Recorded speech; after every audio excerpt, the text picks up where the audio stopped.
네, 그럼 오늘은 지난 시간에 이어서 트럼프 행정명령에 대해서 추가적인 수혜가 예상되는 부분 그리고 섹터들을 좀 알아볼까 합니다. 그린 뉴딜이랑 전기차 의무화 정책을 폐지를 했죠. 1월 16일에 그 바이든이 퇴임하기 4일 전이죠. 그때 이제 12개 주 에너지 공기업들한테 무려 33조 원 규모의 조건부 금융 지원을 발표했습니다. 이는 바이든 정부의 마지막 대규모 지원이라고 보면 되고요. 표에서 보시다시피 마지막에 이제 대폭 집행을 했거든요. 그러니까 전기차 밀어주겠다는 거예요. 목표가 이제 2030년인가 32년까지 현재는 전기차 비율이 7% 정도밖에 안 되는데 56%였나? 뭐 그 정도까지로 올리겠다라는 거였으니까 전기차랑 충전소 같은 회사들한테 보조금을 막 때리겠다. 그래서 막판에도 이렇게 대규모로 집행을 했었는데 이 세 개의 회사한테 상당량이 들어갔거든요. 그러니까 어떻게 보면 수혜주죠. 이 친구들이. DT 에너지, CMS 에너지, 퍼시픽코프 이 3개 회사이고요. DT 에너지가 13조 원으로 가장 크게 들어갔습니다. 그러니까 지금 한 번에 다 들어간 건 아니고 앞으로 이렇게 들어가겠다라는 거예요. 그리고 조건부라고 했으니까 어떤 조건을 충족시켜야지만이 보조금 지급이 되는 그런 구조입니다.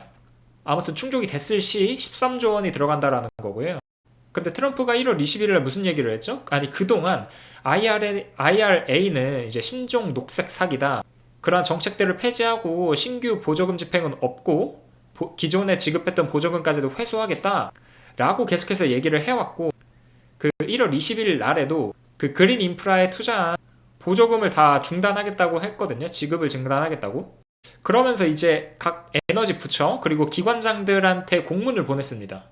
그 취임 당일에 그러니까 20일에 미국 에너지의 해방이라고 해서 행정명령의 범위를 명확하게 하기 위해서 그런 지침을 안내했거든요. 그렇게 이제 지침을 각 기관장 에너지 부처한테 보내면서 지급 중단을 하는데 이런 새로운 행정명령으로 인해서 영향을 받게 될 그 지원금, 그러니까 연방정부의 지원금의 총 규모가 474조 원에 달할 수 있다고 파이낸셜 타임스가 보도를 했거든요. 정확하게 구분을 하자면 IRA랑 인프라법에 따라서 이미 집행이 승인된 에너지부 대출금이 72조 원이 되고요. 그리고 집행을 검토 중인 대출금 402조 원인데 총 474조 원이 이렇게 해서 중단 위기에 놓일 수 있는 것으로 예상을 하고 있습니다. 이 예산에는 그 앞서 말씀드렸던 회사죠. 그 미시간 기반 유틸리티 회사인 DT 에너지랑 그 오리건주 기반의 유틸리티 회사인 퍼시픽코프 이 두 개 회사가 각각 13조 5조 원 받을 예정이었는데 이런 조건부 대출까지도 포함되어 있는 거고요. 그럼 앞서 그 회사들이 수혜를 받을 걸로 예상이 됐지만 트럼프의 이러한 행정명령으로 인해서 다시 피해를 받는 주로 구분이 되겠죠. 그러니까 4일 사이에 아예 기업들의 운명이 바뀌어버린 거예요. 근데 이번에 그 행정명령 발표한 내용을 그러니까 공문이죠. 각 부처에 보낸 공문을 제가 한번 읽어봤는데 앞서 얘기했던 474조 원 규모가 다 줄어들 것 같진 않고요.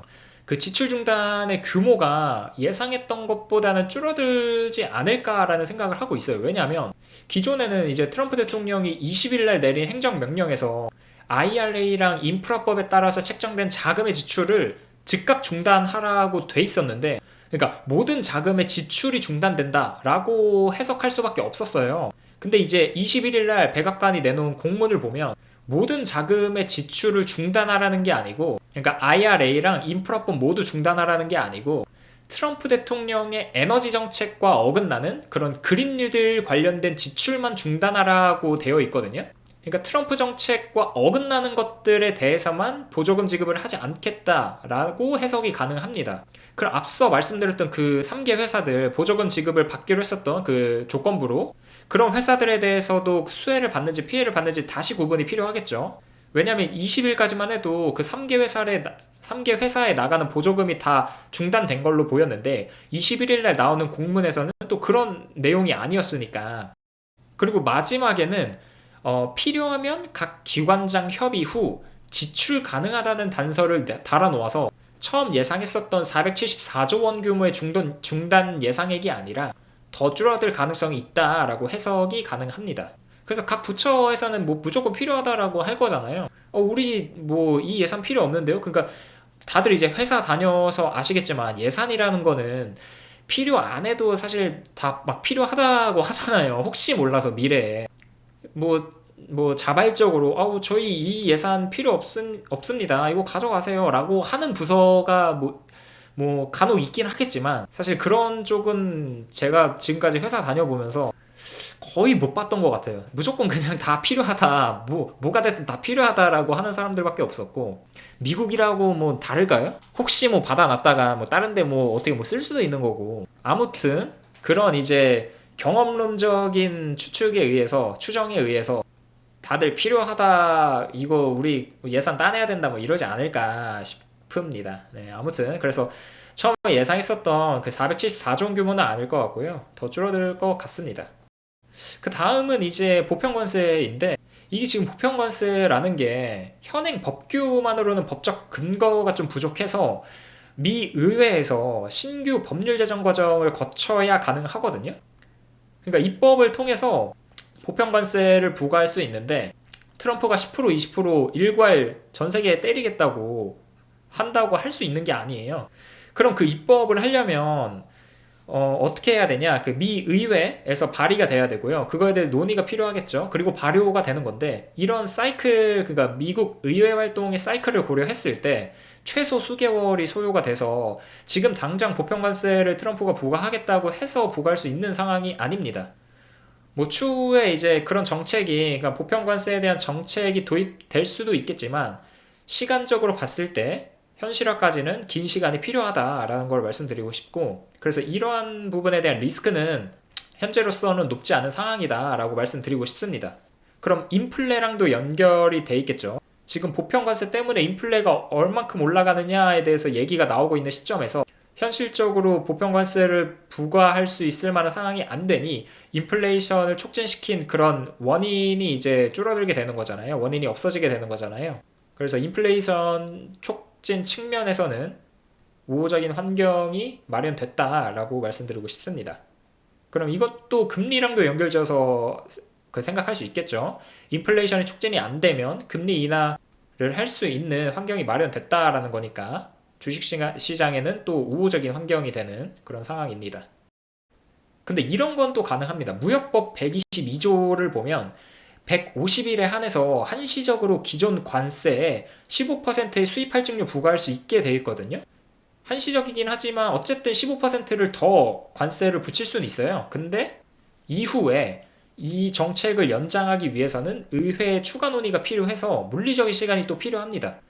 그래서 이건 역시도 영구적인 것도 아니고 물리적인 시간이 또 필요하다라는 거. 그래서 1부와 2부 통틀어서 상황을 전반적으로 보니 트럼프 트레이드를 하기 좋은 상황이다라는 생각이 들었습니다. 왜냐하면 지금 미국 증시에 있는 기업들의 이익 성장이 정체되어 있는 상태거든요. 추 이익 성장률을 보면, 그러니까 그 전망치가 올라가다가 잠깐 내려오기도 했지만 다시 이렇게, 그러니까 급격하게 올라가다가 다시 좀 꺾였거든요. 그러니까 성장률의 정체가 예상이 된다라는 거예요. 그렇기 때문에 이익 모멘텀이 좋은 섹터, 그러니까 트럼프 트레이드를 할 수 있는 종목 중에서 이익 모멘텀이 좋은 섹터를 들어가는 게 좋겠다라는 생각이 들었고요. 그런 섹터들이 뭐가 있냐? 은행, 금융, 부동산, 유틸리티가 해당되더라고요. 보시면은 은행이 제일 좋죠. 4%, 그리고 금융 1.2%, 나머지가 이렇게 되고요. 또 은행, 금융 이런 쪽은 트럼프 정책 수혜의 대표적인 섹터이기도 하기 때문에 그런 정책 수혜와 맞물려서 이익 모멘텀까지 더해진다면 주가는 제가 얘기를 안 해도 아시겠죠. 어떻게 될지. 그리고 또 부동산 쪽은 이제 금리 인하에, 그러니까 금리 민감주이기 때문에 금리 인하가 되면은 수혜를 볼 수 있는 섹터이고요. 그 부동산이, 그러니까 일부에서도 말씀드렸지만 트럼프가 그 행정명령 발표한 이후에 첫 번째로 수혜를 받았던 섹터들 중에서 제가 인프라 관련이랑 금리 민감 섹터에 대해서 설명을 드렸는데, 그때 부동산이 들어가 있었죠. 유틸리티 들어가 있었고 산업재 들어가 있었고. 그러니까 이제 앞에서도 잠깐 말씀드렸지만 보편관세를 부과하는 게 힘들어지고 인플레이션이 촉발이 안 된다고 하면은 FOMC에서는 금리 인하를 할 수 있는 환경이 마련이 되고, 그렇게 되면 금리 인하, 그러니까 금리 민감주에 해당되던 부동산 섹터가 수혜를 볼 것으로 예상이 되기 때문에 수혜를 받을 걸로 생각이 들고요. 이 유틸리티 같은 경우에는 인프라 관련 섹터랑 관련이 있으니까 이것도 역시 정책 수혜주로 분류할 수도 있고요. 그래서 이 네 가지 섹터가 괜찮지 않을까 싶습니다. 그래서 1, 2부의 결론은 트럼프 때 에너지만 개박살이 났어요. 굉장히 의외죠. 1기 때도 그렇고 전통 석유 에너지 산업, 제조업 산업 부흥을 위해서 석유화학에 대한 투자를 늘리고 생산 개발을 촉진시켰음에도 불구하고 에너지 섹터만 박살이 났거든요. 다른 거 보시면은 다 엄청나게 올랐어요. 모든 섹터에서. 굉장히 의외라는 거를 여러분들도 생각이 드실 텐데 2기 때 역시 이제 첫날부터 드릴 베이비 드릴을 해가지고 에너지 관련 부분에서 여러 규제 완화를 했었거든요.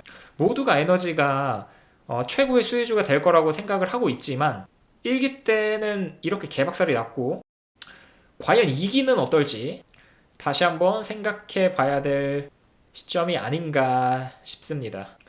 저는 이 표가 주는 시사점은 에너지 수혜가 예상이 되지만 결국 이익 성장과 관련이 있다라는 거를 말씀을 드리고 싶었습니다. 정책 수혜주로 분류가 돼도 이익 모멘텀이 형성되지 않으면 그리고 테크놀로지 시대의 기술 측면에서 발전하지 못한다면 주가가 답해줄 것이라고 생각을 하고요.